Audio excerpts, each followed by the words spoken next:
Mini-episode 620 of the FDH Lounge is brought to you by the Pullins Group, delivering public affairs consulting and marketing services for small businesses trying to grow. Follow them on the web at pullinsgroup.com. The FDH Lounge. You want to schedule your life around it. A long time ago, on a gloomy, wet Cleveland spring night, two men stand alone amidst the late-night drizzle. Their voices echo across the vacant station parking lot as they debate the merits of the great American radio show that have been missing for far too long. On that night, an idea was born. That idea became the FDH Lounge.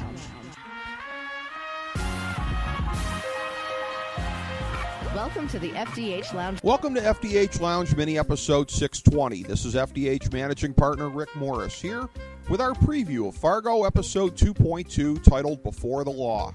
Here's our top 5 developments from episode 2.1 heading into this week's installment. Number 5, just like season 1 did, season 2 will be comprised by picking elements from the past and constructing them in different ways. The movie featured a geeky non-criminal pairing up with a couple of bumbling criminals for a scam gone wrong, necessitating a cover-up. Season 1 featured a geeky non-criminal pairing up with a devious criminal mastermind to cover up some murders. Season 2 looked like it was going to ape the movie, with the typewriter salesman playing the part of the geeky non-criminal and Rye Gerhardt the bumbling criminal, although he also had something in common with Lester Nygaard, who was pushed over the edge to commit a crime of passion. But the great thing about the writers of the Fargo TV franchise is that they keep you guessing every year. Rye was the cause of the diner massacre that is seemingly the driving event that kicks off this season, but shockingly, he won't be around for the rest of it. That's because the freak accident, the hit and run caused by Peggy Blomquist, now looks to be the real catalyst for the season. All of us Fargo completists are in uncharted territory, in a world where the investigation of that initial violent killing spree is for naught, because the killer himself, due to quite a fluke, is himself as dead as the victims. This development happens in parallel with the looming battle for control of organized crime in the Northern Prairie Territory that is coming, and the demise of Otto Gerhardt. The Kansas City thugs are on their way, and the smart money is that once hostilities break out, the Gerhardt family will presume that they're responsible for the missing Rye. Meanwhile, the truth of his fate lies in the Blomquist garage freezer. It's going to be a heck of a season. Number 4. As the ordinary citizen who rashly commits regrettable acts, Peggy Blomquist is the inheritor of the legacy of Lester Nygaard and Jerry Lundegaard. Like them, there's clearly a loose nut or two under the surface of her skin that has prepared her for this moment.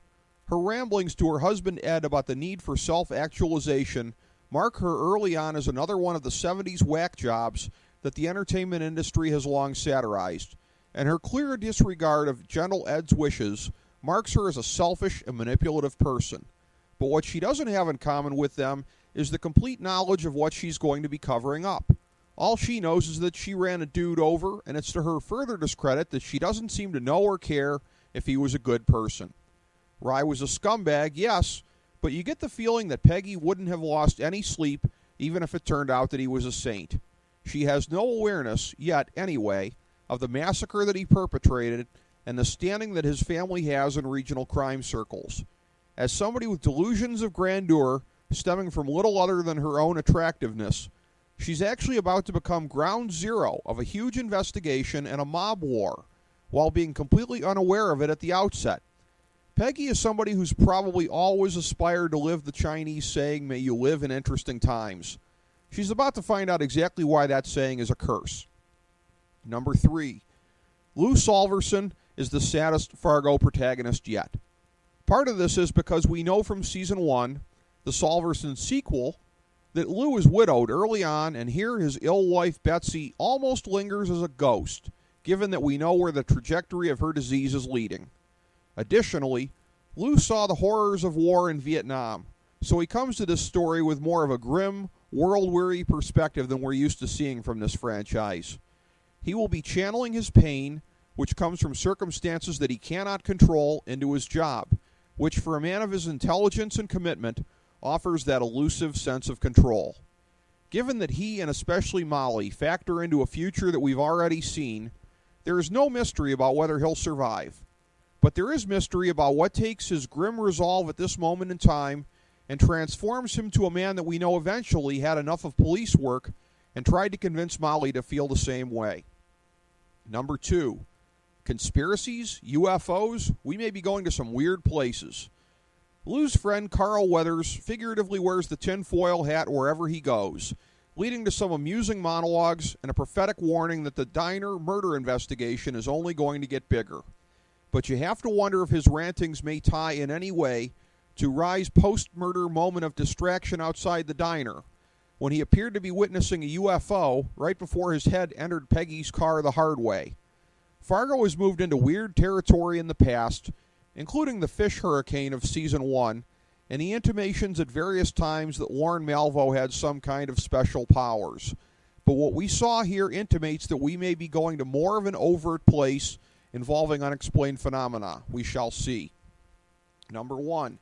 This is the first incarnation of Fargo to really stand out as a period piece.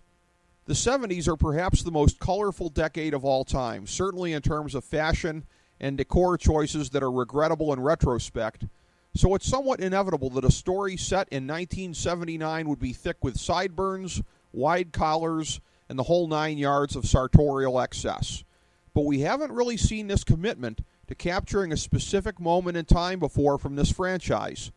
There was nothing that really screamed out 1987 at every turn in the movie, nor was there anything that called a lot of attention to Season 1 being set in 2006 and 2007. Even with the show's opening sequence that involved the Jimmy Carter malaise speech and the amusing fictional Ronald Reagan movie excerpt in the beginning, Episode 2.1 pounded the viewers at every turn that we were at a hinge point in history, the end of a post-Vietnam era of doubt and confusion, with Reagan's morning in America just around the corner. Actually, Reagan himself on the campaign trail is just around the corner, to be portrayed by Bruce Campbell later this season in what should be a real delight. In a way, it's a bit jarring to see even the rural, far-flung parts of America so immersed in the 70s sensibility here, given that the events of the movie appear just 8 years on the timeline, not long at all in a place where time moves very slowly, and there's scant evidence of the 70s ever having occurred in that portrayal. Regardless, it's another interesting twist on how the franchise is evolving, and it's a sign early on that Season 2 may have the most unpredictable twists yet. We'll be here to chronicle them all. Thanks for tuning in to this mini-episode of the FDH Lounge. As we bring the show to a close, we would like to extend our deepest gratitude to NBC, CBS, ABC, Fox, all Clear Channel affiliates, TNT, TBS, USA, UPN, Deadspin.com, YouTube.com, YTMND.com, MySpace.com, various blogs, Fox News, CNN, CNBC, MSNBC, IamBoard.com, Billboard.com, Google.com, ESPN, ESPN2, ESPN News, ESPN Classic, NBA TV, NFL Network, Sports Time Ohio, Athlon Magazine, Comedy Central, Cartoon Network, The Boomerang Channel, QVC, BET, The Spice Channel, Steno Notebooks, Manwich, Papermate Office Supplies, waitresses, strippers, bartenders, garbage men, janitors, microwave popcorn, the writers of The Office, Scrubs, Entourage, My Name is Earl, Oz, Metalocalypse and the Boondocks, Aquafina, and The Periodic Table of Elements.